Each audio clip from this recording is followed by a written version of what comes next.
really this is the first year we expanded a lot of hemp research in this year. We do have some agronomy trial going on, and we do have some of the germplasm and breeding projects going on right now. Before I start talking about, I would like to ask you, how many of you, I know some of you already email. I get email about 100 every day about really? And since I announced my class, Cannabis Classification and Management, which we offer from this fall, and we have a lot of community members want to take the class or want to have a certificate, then they can have their own cannabis. My question is, how many of you actually interested in growing hemp in the large scale for more fiber and grain production? Okay, I see it nicely. Hey, Dimitri, okay. And also, how many of you actually interested in growing small number of the plants in your house or just indoor production? I know, and I do have two different groups very interested in this cannabis plant, because I know there's a lot of medical patients interested in growing own quality hemp, but our program is actually the online program. I'm director of the online program, and I'm managing certificate program. We'll give a basic knowledge of how to grow the hemp, whether it's large scale field production, whether it's indoor production. That will be the class, and we are currently developing multiple different classes. I mean, obviously, plant biology and botany and description of the cannabis plant, also agronomy, production, indoor and outdoor, and also Dr. Chancellor Riggins is working on some chemistry. All of the medical patients interested about whether THC and CBD, all different chemical components.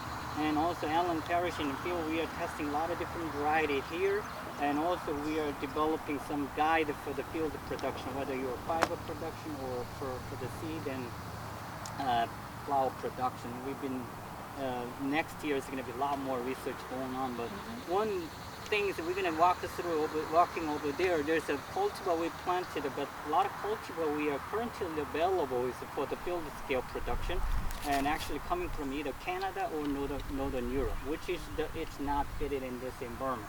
We do have a longer growing season, but day length is shorter.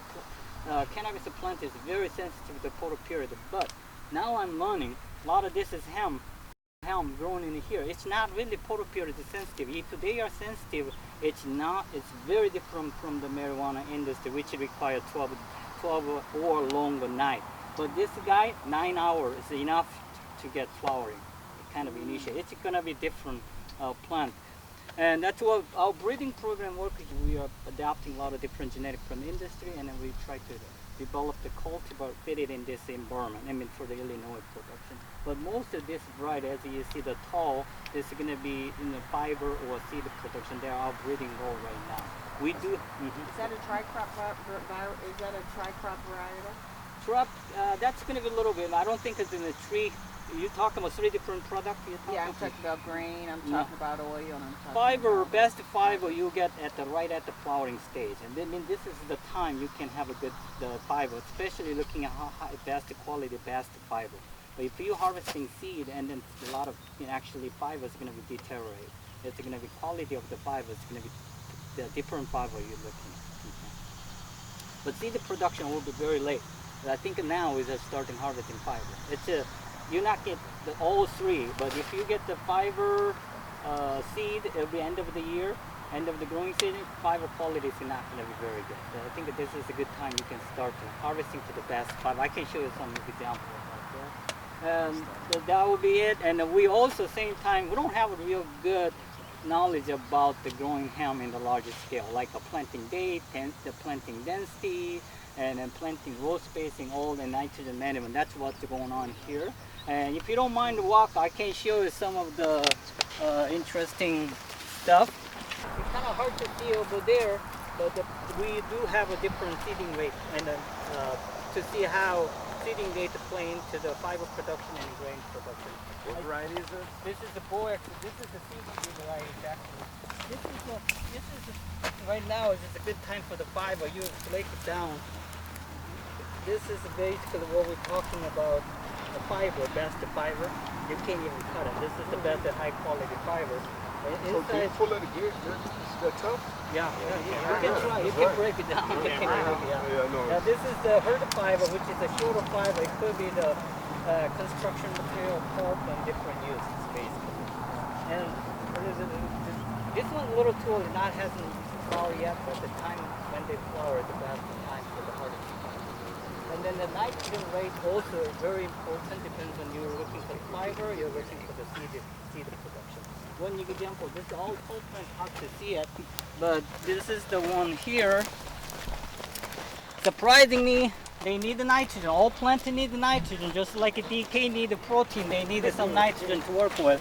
This is a 0 nitrogen and 50 and 100 and 150 nitrogen per acre, pound per acre. I mean, obviously this plant need nitrogen, but based on literature, a lot of research is done in other countries.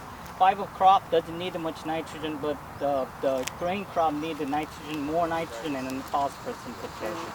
Obviously, those 12 variety, I was very surprised. That's coming from Europe, and as we plant early enough, I think it can serve as a good fiber crop. But all those is actually designed for the seed production. As you know, hemp is a naturally dioecious plant. There's a male plant and a female plant. Male plant is useless. That's almost fiber industry. Male plant doesn't do anything. And seed production, obviously, they don't produce seed. That's why they made a monoecious plant. You're looking at each individual plant, you will see both the male and female flower in the same plant.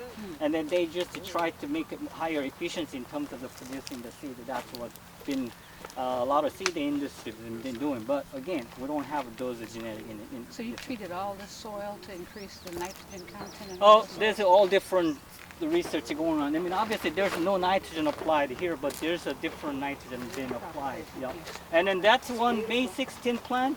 Same variety here, right there. That's the June 20, June 17 planting. There's a planting that play into the huge in terms of I think the seed production.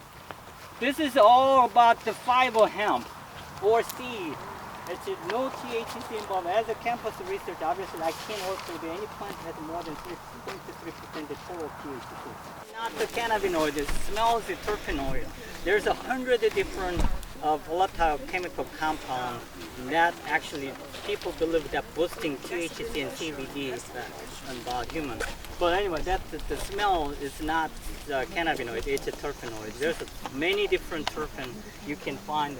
Any of this plant, this is actually all commercially available seed for the developed for the CBD or possibly THC. We need to test it. But as soon as I cut it, the sample here has high THC. I need to cut out this one.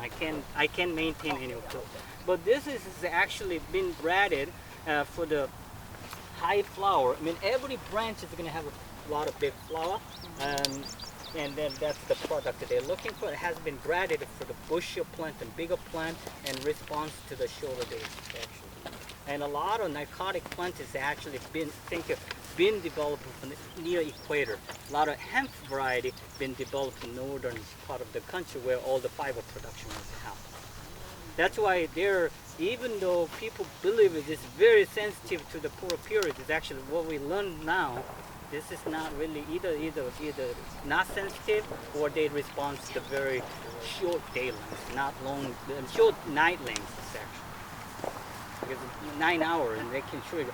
I mean, this will be planted, we develop as a cultivar, we can plant in this area and then we can harvest the fiber in the mid-August and then you can plant some second crop possibly. That's what I'm excited about. I think hemp will bring in more diversity in our agricultural landscape. Not only just have to worry about corn and soybean, we can add more diversity in crop in our landscape. That might be exciting about it. Right now, fiber market is not matured yet.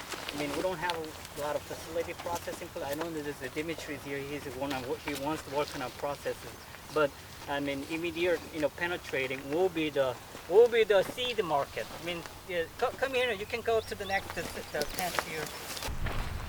And if you have any question about the other class and certification, just email me. And also, if you want to go actual variety trial, we do have another big variety trial. Ellen established. We can take you to look at the different varieties too.